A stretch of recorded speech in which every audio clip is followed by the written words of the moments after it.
verdades que no sirven para nada, ¿no?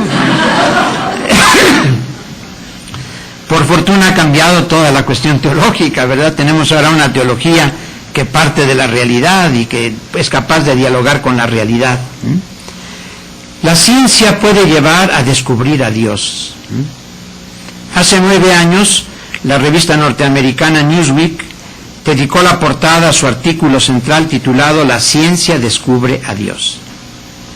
Y decía cómo más de la mitad de los científicos norteamericanos creían en alguna forma en Dios a través de sus descubrimientos, en los que aparece la maravilla de una racionalidad de la naturaleza que no puede ser el resultado de un simple juego accidental de fuerzas ciegas de la misma. El orden y la armonía del cosmos han sido realizados por alguien, decía la revista, ¿no? La ciencia y la fe son recíprocamente complementarias. El progreso científico, propiamente interpretado, ayuda a la mejor comprensión e interiorización de los valores espirituales, así como los valores espirituales tienen la fuerza intrínseca de sensibilizar a quienes promueven las investigaciones científicas. ¿Existen tensiones? Sí, pero la ciencia y la fe no son incompatibles. Y lo ha demostrado el testimonio de científicos universalmente reconocidos, que a la luz de su experiencia nos afirman que entre más progresaron en el campo de la ciencia, más descubrieron a Dios. Voy a leerles son brevísimos testimonios. Max Planck, premio Nobel alemán, formulador de la teoría de los cuanta, escribe: en todas partes y por lejos que dirijamos nuestra mirada, no solamente no encontramos ninguna contradicción entre religión y ciencia, sino precisamente pleno acuerdo en los puntos decisivos.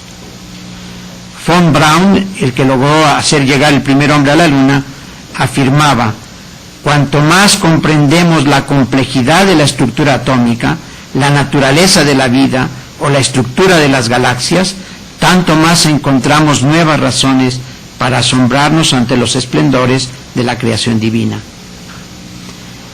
Hathaway, padre del cerebro electrónico, a la luz de sus descubrimientos científicos dice: la moderna física me enseña que la naturaleza no es capaz de ordenarse a sí misma.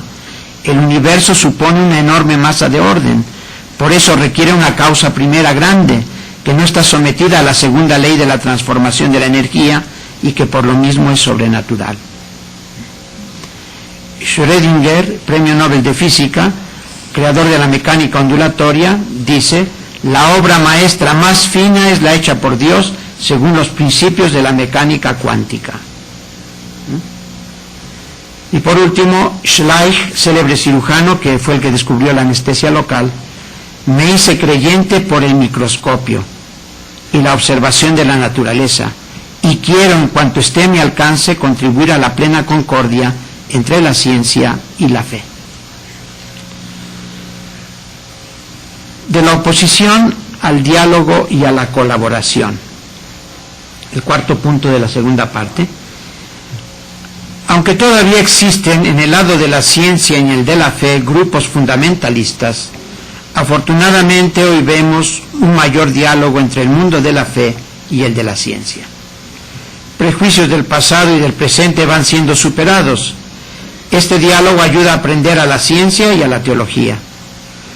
El Vaticano tiene un Pontificio Consejo para la Cultura y ya ha organizado congresos internacionales y publicado textos especializados para promover el diálogo entre las ciencias naturales y la reflexión filosófica teológica. Se dice que Einstein dijo: la religión sin la ciencia estaría ciega y la ciencia sin la religión estaría coja. Esta termina siempre ante el misterio del mundo y de la vida y termina en el asombro. A su vez, la religión que no dialoga con la ciencia se encierra en sus dogmas y se queda ciega. Tercera parte, una noche oscura colectiva. Entonces hemos visto ya brevemente las causas de la crisis. Estamos viviendo cómo vivir en tiempo de crisis la fe. Hablamos del cambio de época, de los signos de los tiempos, especialmente la secularización, la liberación, la globalización, hablamos de los cambios en la Iglesia, sobre todo del paso de la unidad como uniformidad a la unidad en la diversidad. Después hemos examinado las relaciones fe-ciencia que pueden ayudarnos a vivir hoy la fe, cómo son dos realidades diversas, cómo hay relaciones conflictivas pero son posibles, cómo el diálogo es necesario entre ciencia y fe, y cómo de la oposición al diálogo hay que pasar al diálogo y a la colaboración. Una noche oscura colectiva.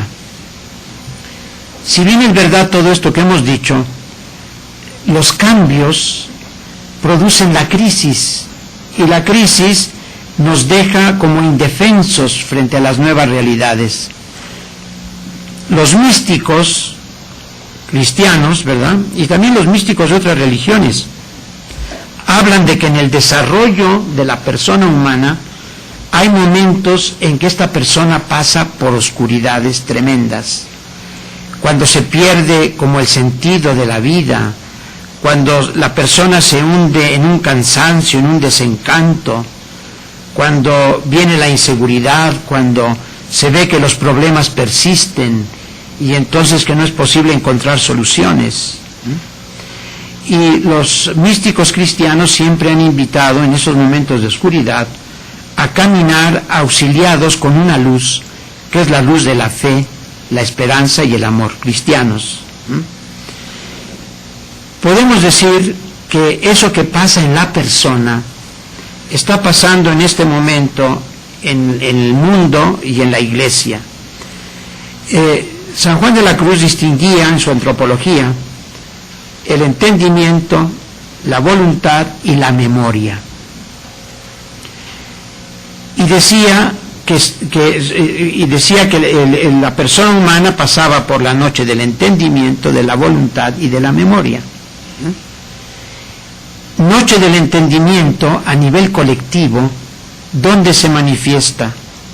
En el ejercicio universal de la crítica.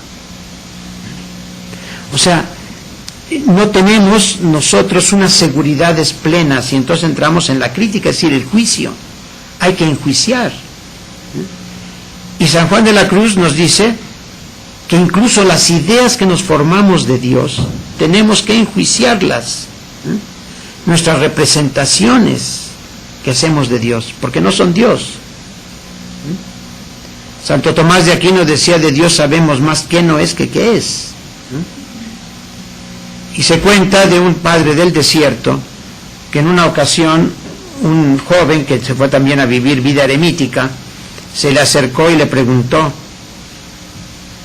Padre, ¿cómo es Dios? El ermitaño le dijo: mira, te voy a contar una anécdota y vas a saber cómo es Dios, ¿no?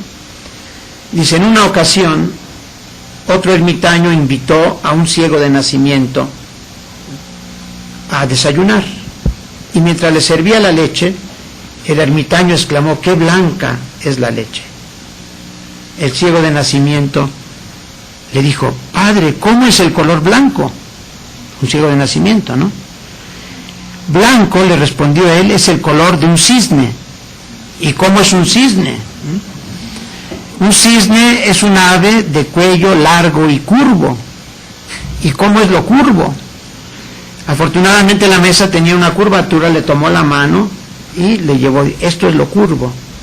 Entonces el rostro del ciego se iluminó y dijo: gracias, ahora sé cómo es el color blanco.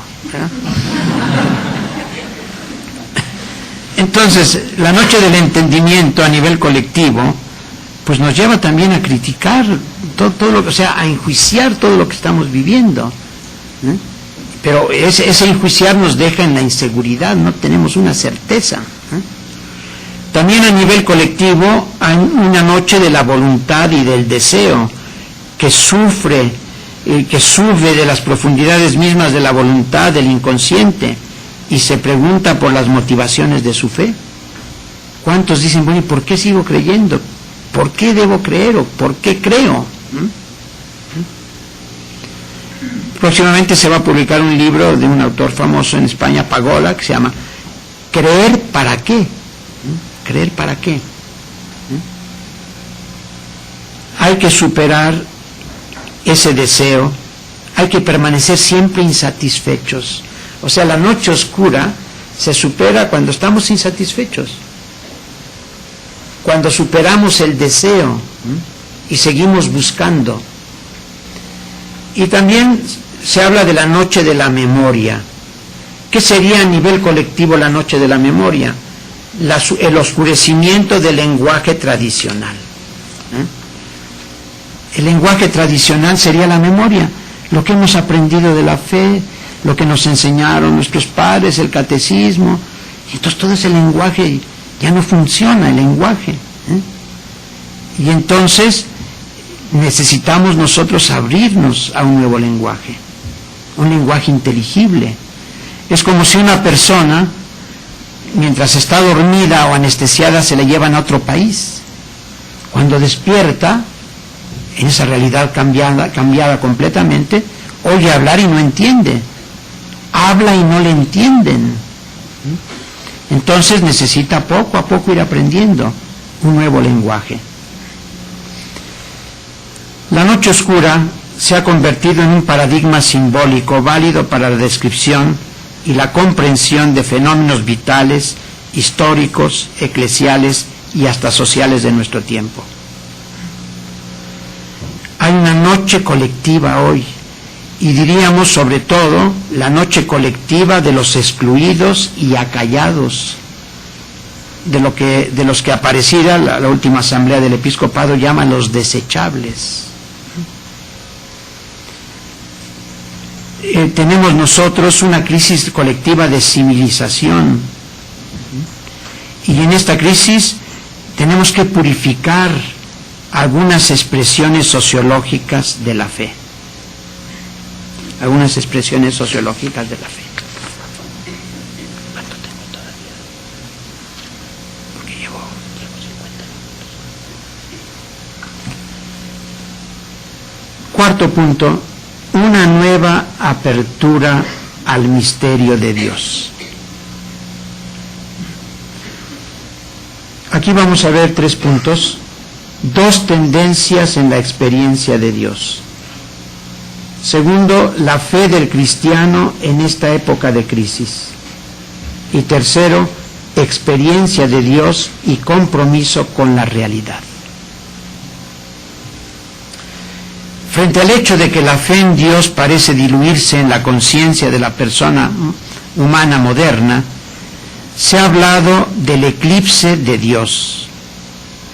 Pero mientras en los años 60 se hablaba de la muerte de Dios y de la ciudad secular, donde prevalecían el individualismo y el incidentismo religioso y el secularismo, ahora se confiesa el regreso de Dios.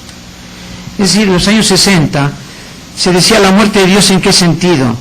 De que Dios no tenía nada que hacer en la realidad humana, que sí existía, pero indiferente, lejano, y que había dejado todo en nuestras manos, que ya no se juzgaba necesario Dios, porque habíamos concebido un Dios tapa agujeros, ¿verdad?